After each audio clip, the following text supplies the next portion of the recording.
As the US presidential election nears, disinformation experts are sounding alarms over a surge in AI-generated images leading to false narratives about key voting communities. Now, for more, we're joined by Dr. Karen Sutherland from the University of the Sunshine Coast. It's good to see you. How might AI create images affect voter perceptions in the upcoming election? Take us through a little bit about this one.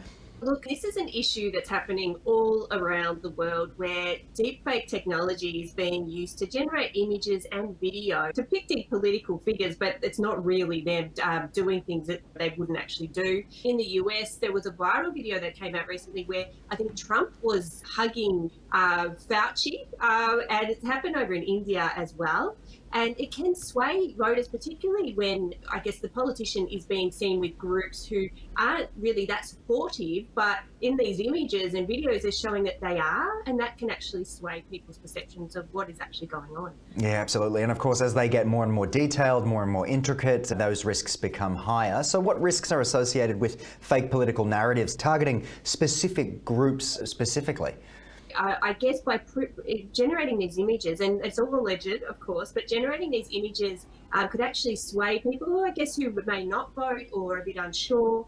And yeah, but then they're not actually real images. So it's not actually using truth and accurate information. Yeah, now I've been watching these AI images unfold for a little while since they came about, but are there telltale signs to spot AI generated images that are circulating online for those who might not be as keen or as interested in the space and are just absorbing it in their day-to-day? If you're unfamiliar with what to look for, generally they just don't look 100% real, but if you're just like scrolling on social media and not really paying attention, you might actually think that they are. So it's really hard for someone with the naked eye to actually do it, but there've been calls to try and bring in something that would actually authenticate that. So using something like blockchain technology as a way to give these images a bit of a watermark or some sort of verification badge to show that they are legitimate is a way that, or a possible solution to this. Yeah. Now, I've heard claims that the number of images created in the last year and a half exceeds the amount of images generated in the history of photography up to this point. How do you think that sentiment will impact history and, of course, archiving for future generations?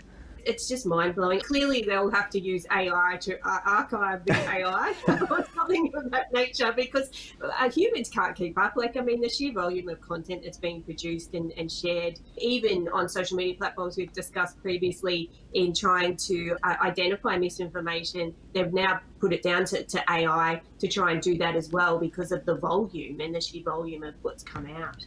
Yeah, it's interesting. It's like that story of the prince who brings in the cats to get rid of the mice, and then they have too many mice, so they bring in the dogs, and then they have the dogs, so they bring in the lions. And anyway, it's an interesting one. And of course, thank you so much for joining us on the program today and having a chat to us about the US election and everything when it comes to AI images. Thank you.